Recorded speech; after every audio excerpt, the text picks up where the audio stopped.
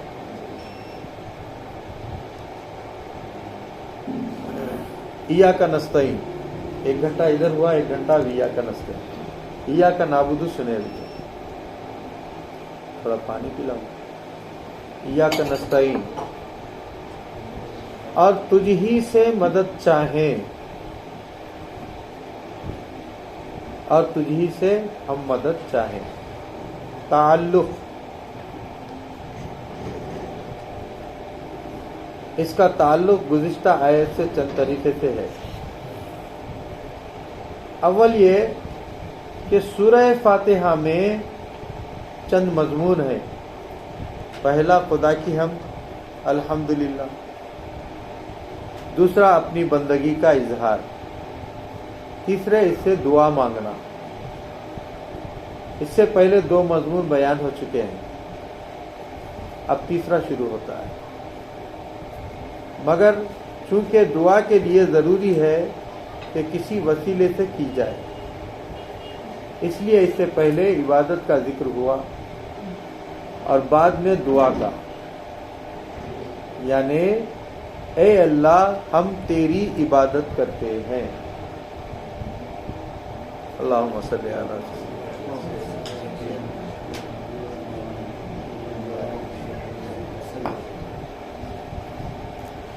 اے اللہ ہم تیری عبادت کرتے ہیں اور عبادت کے وسیلے سے تجھ سے مدد مانگتے ہیں۔ عبادت کے وسیلے سے تجھ سے مدد مانگتے ہیں۔ تفسیر عزیزی یہی مقام ہے۔ اسی لیے مصیبتوں کے وقت نمازیں پڑھ کر، صدقات وغیرہ کر کے، نیک اعمال کر کے دعائیں کی جاتی ہیں تاکہ وہ عبادات قبولیت دعا کا وسیلہ بنے۔ ضروری نوٹ، اس سے معلوم ہوا کہ ہر دعا میں حضور صلی اللہ علیہ وسلم کا وسیلہ پکڑنا ضروری ہے، کیونکہ حضور صلی اللہ علیہ وسلم کی بارگاہ میں حاضری بھی رب کی عبادت ہے۔ حضور صلی اللہ علیہ وسلم کی بارگاہ میں حاضری بھی رب کی عبادت ہے، اور ہر عبادت دعا کا وسیلہ ہے۔ ہر عبادت دعا کا وسیلہ ہے۔ تو معلوم یا مدعا یہ ہے کہ انسان کچھ چاہتا ہے نا، دعا مانگنا چاہتا ہے، اور مقصد صرف دعا ہے اور وسیلہ عبادت ہے۔